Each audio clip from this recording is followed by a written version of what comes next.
పాపం తెలియని నా పిల్లల్ని చంపాడురా. నువ్వు ప్రాణానికి ప్రాణంగా చూసుకునే నీ భార్యని బలి తీసుకున్నాడురా.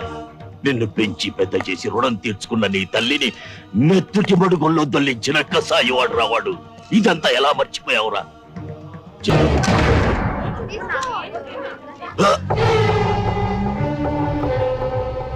ఆగిపోయావేం దాదా? కల్చు. నువ్వు నా బిడ్డవి గనక ఆగిపోయాను. అందులో నా బిడ్డుంది గనుక నేను రక్షించుకున్నాను. చచ్చిన కృష్ణప్రసాద్ మేధావిరా. వాడి కూతుళ్ళని కాపాడుకోవడం కోసం నిన్నిలా నమ్మించాడు. నిజానికి వాళ్లలో నీ కూతురు లేదురా. చనిపోయేవాడు చనిపోతూ బ్రతికించేది ఒక్క నిజాన్ని. నీ పిచ్చి నమ్మకాన్ని నమ్మకపోయినా నీ మాటను నిన్ను నమ్ముతాను. అందులో నీ కూతురెవరో చెప్పు, దాన్ని మాత్రం విడిచిపెడతాను. ఆ ముగ్గురు నా బిడ్డలే. మిగతా ఇద్దరిని నువ్వు కనలేదు కదరా. నన్ను మాత్రం నువ్వు కన్నావా?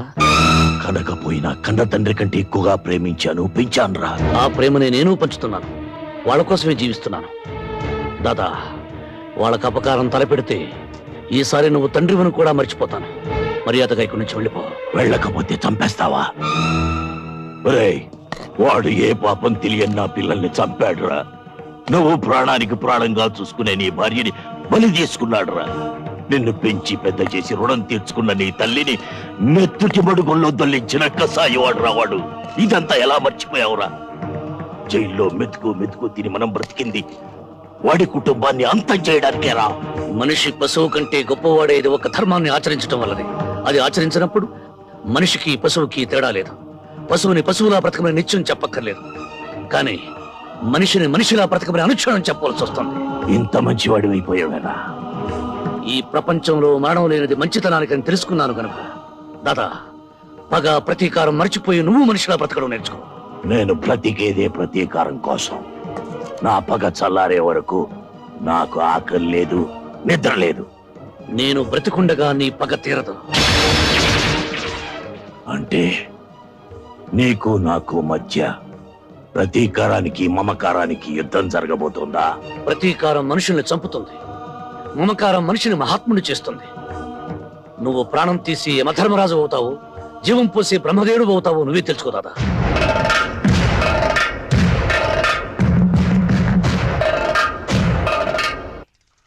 రేయ్, ఆగరా.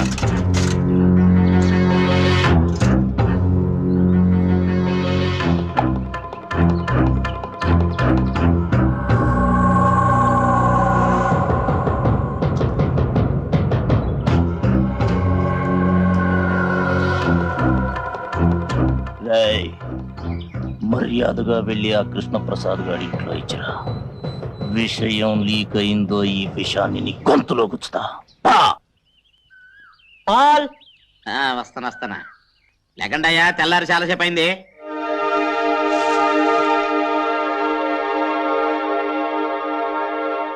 ఒరే రాకీ జాకీ, మీకు బెడ్ మిల్క్ తెస్తున్నారా? బెడ్ మిల్క్ తాగండి తాగండి తాగండి.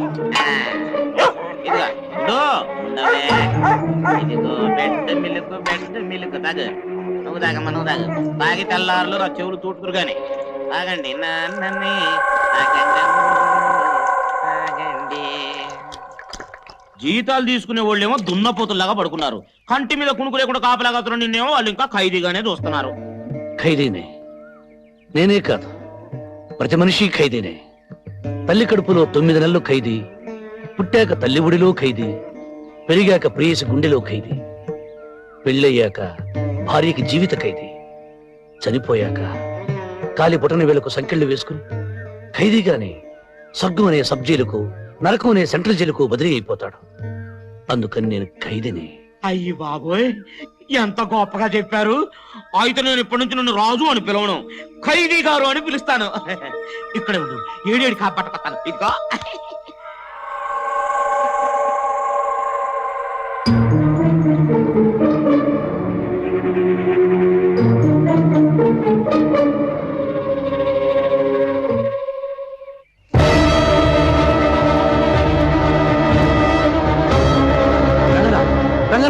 ఇందాక తెచ్చిన పాలేవి పొయ్యి మీద పెట్టాను.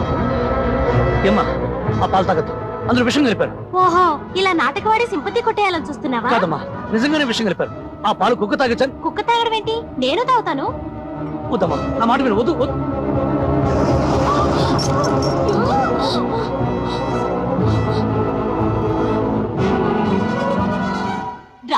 తాగుతున్నాడా ఆంటీ? విషం అయితే ఈ పాటి చావాలి కదా. ఆంటీ, నా మాట వినా రాసుకెళ్ళి బయటికి పంపించేయండి. ఇవాళ పాలలో విషం ఉంది, తాగొద్దంటాడు. రేపు అన్నం తినొద్దు, మంచినీళ్ళు కూడా తాగొద్దంటాడు.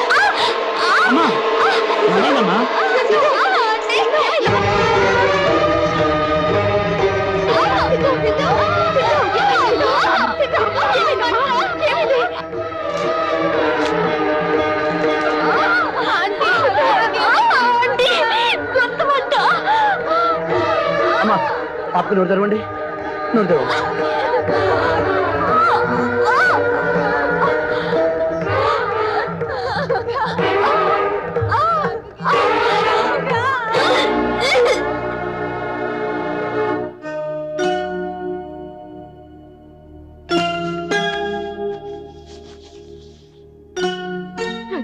కాసేపు విశ్రాంతి తీసుకునేవ్వండి.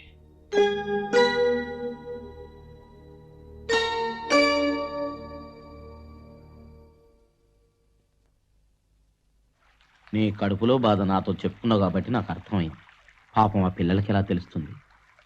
ఒక మనిషి బాధలో ఉన్నాడని ఎదుటి మనిషికి చెప్పకపోయినా తెలియటం కోసం దేవుడు కన్నీళ్లు పెట్టాడట. ఈ పసిపిల్లలకు నా బాధ తెలుపుదామంటే నాకు ఆ కన్నీళ్లే రావటం లేదు. నా భార్య చితిమంటల వీడిలో అవన్నీ ఆవిరైపోయాయి.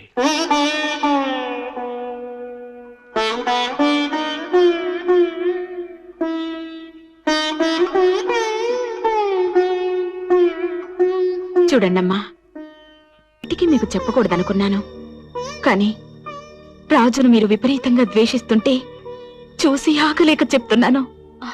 నాన్నగారు ఏం చెప్పారు?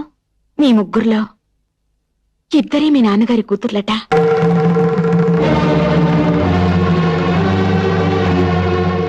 ఒకరు మాత్రం రాజు కూతురట.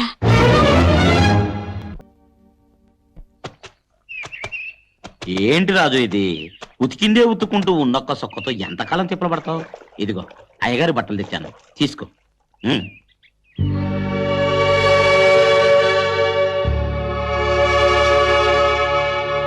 ఆ పిల్లలే ఇచ్చారయ్యా.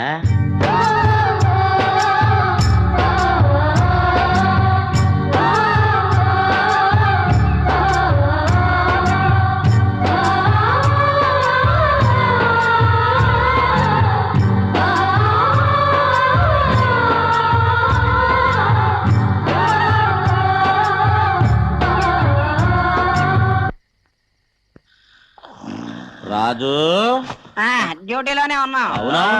పగలంతా పేకాట, రాత్రి కాగానే పీకల దాకా తాగి కడుపు బగిలెట్టు తిని నిద్ర పోవటం, ఇదేగా మీ డ్యూటీ? చిచ్చి.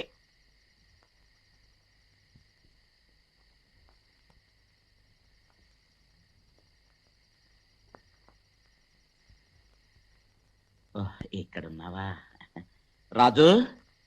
ఒక్క ముద్ద తినిపోదుగనరా.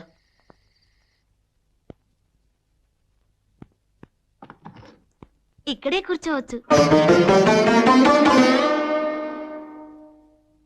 వద్దమ్మా, నేను అక్కడికి వెళ్ళి కూర్చొని తింటాను.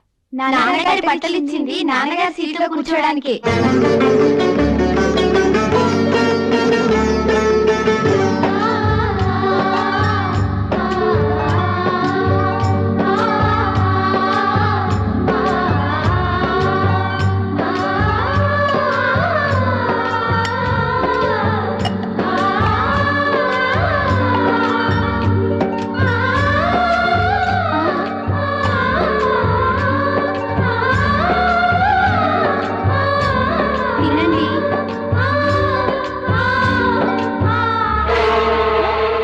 రంగన్న, నువ్వు వెళ్ళి వెంటనే జనరేట్ ఆన్ చేయి.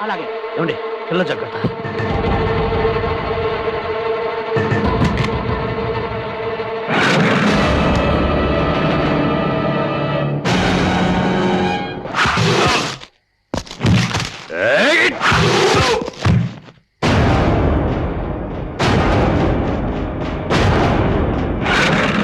అమలు గారు, పిల్లల్ని పైకి తీసుకెళ్ళి తలిపేసుకోండి. వెళ్ళండి తొందరగా.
తమ్ముడు నిన్ను పావుగరిస్తే నీకు ప్రాణం పోసిన వాడరా, నువ్వైనా అర్థం చేసుకో. నా బిడ్డలరా.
మర్యాదగా తప్పుకో. ఆ ముగ్గురు నాకు కావాలి. ముగ్గురిని చంపుతాను. తప్పుకో. దాదా నా మాట్లాడు. వాళ్ళేం చేయదు దాదా. దాదా దాదా నన్ను కాల్చి వాళ్ళేం చేయద్దు. వద్దా.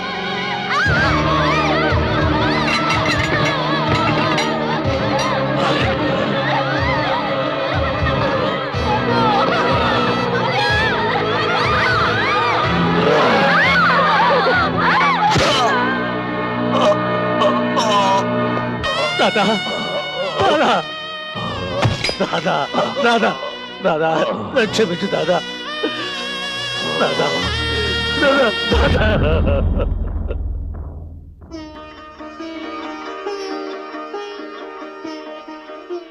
నీ ఆరోగ్యం బాగుండాలని బాబా గుడికి వెళ్ళి పూజ చేయించుకొచ్చాం.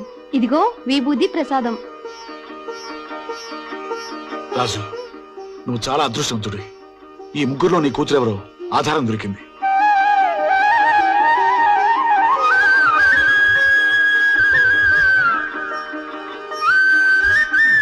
రికార్డ్స్ ప్రకారం ఈ ముగ్గురులో నీ బిడ్డ వద్దు సార్, చెప్పొద్దు. ఒక రహస్యం మన కడుపులో ఉన్నంతకాలం అది మనకు బానిస. బయటకు చెప్పేస్తే అది మనకు యజమాని పెత్తనం చెలాయిస్తుంది.